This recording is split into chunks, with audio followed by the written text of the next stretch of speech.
Hey everyone, welcome to my channel, and today I will be reading a multi-character exterior by Alexa Cool Fox on Tumblr, so let's get into it.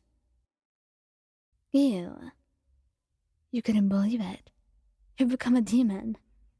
You were absolutely crushed, but what made you even more worried was how your boyfriend would react.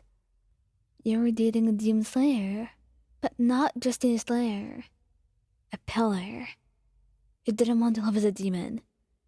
You knew that eventually Giyu would find out and have to kill you himself. He knew about his past, knowing that this would crush his soul even more. You cried as you went to tell Giyu and let him kill you. But you were so sad that you did not even notice that you still were in control and didn't seem to act hungry. You also still had all your memories. When you opened the door, Giyu was there, ready to find you.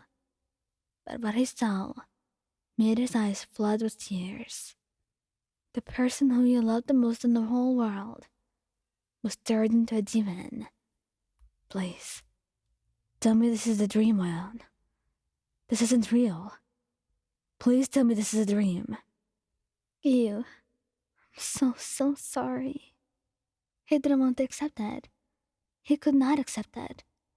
After losing so many people he cared about, he couldn't handle losing anybody else. This is where the Nezuko and Tanjiro situation came into play. He quickly noticed that you're not like the other demons. You didn't crave blood. You were like Nezuko. You gained energy from sleeping. Giyu went to Ayakata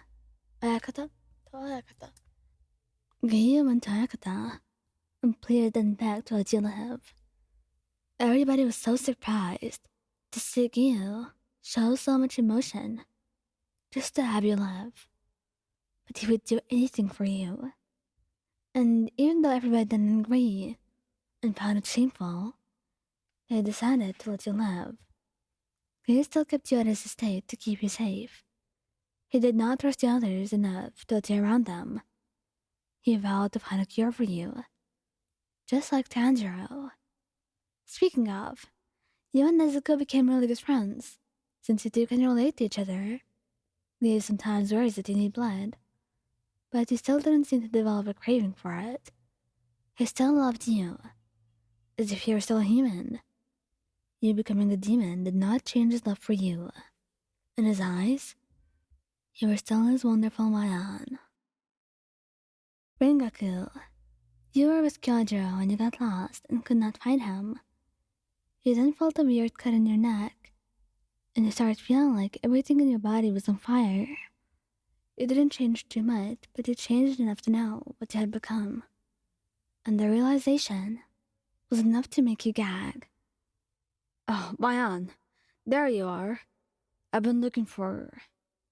You turned to him with tears in your eyes, and he started crying, still maintaining a smile. Hey, it's okay. It's gonna be okay. I'm sure if we get you somewhere in time, we can heal you before it's too late. But there were no hospitals nearby, and you already knew it was too late. He cried into you, not wanting to believe what you had turned to. And you cried because it hurt. You didn't want to be a demon. You would have picked death instead. But soon enough, both of you realized you were not going into hunger craze, or even feeling the need to eat. This sparked some hope in Kyojuro that you are a demon that does not need to eat. He took you to the butterfly state and explained the situation to Kacho. Kacho did find it interesting and thought that it could be the same as the Tanjiro and Nezuko situation. She tested it by waving a vial of blood in front of you. No reaction. Took off the lid and let you smell it. No reaction. Cause light wounds in you. And there was no reaction as well. Well, you did get a bit sleepy after the wounds though. Koji explained the situation and pleaded for your life. He had coached you to back him up to ensure that you were not dangerous, even though everyone accepted you and believed that you were not dangerous to them. Rengoku still kept you at his state.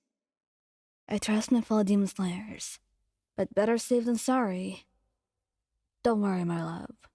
When you find your cure and turn you back into a human, we can all hang out again. Obanai, this is the worst possible situation to happen to anybody ever. The fact that your boyfriend, the serpent pillar, the person who hated demons more than anything in the world, just made everything worse. It's like the sad cherry on the top of your ice cream of tragedy. You left a note on the dining table for him to find.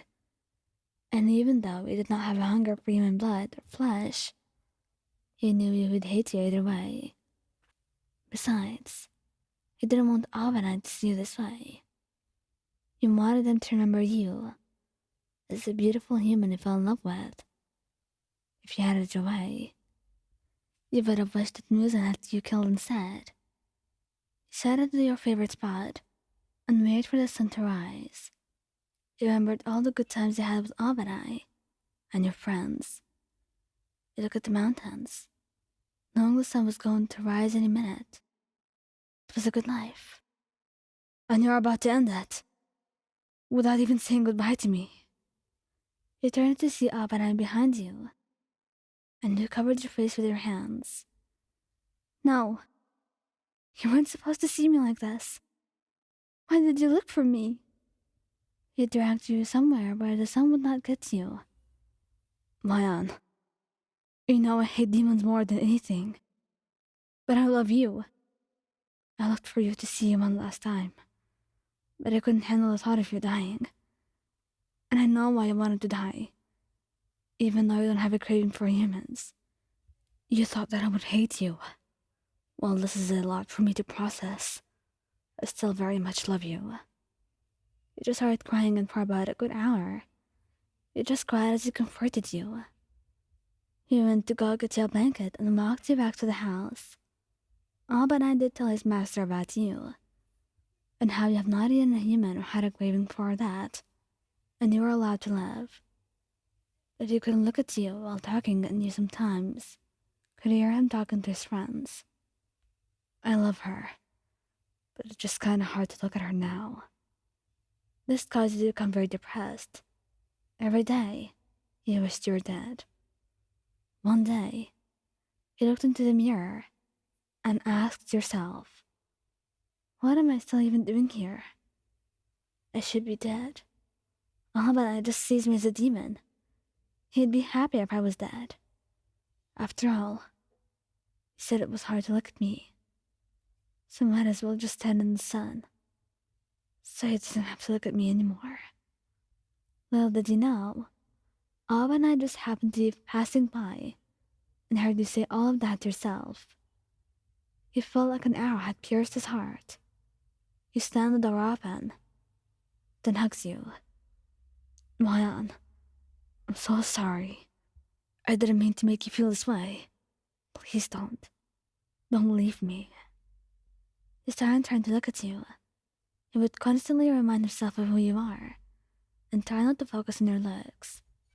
And even though it took a while, he was able to do it. Soon enough, he started seeing you as a human.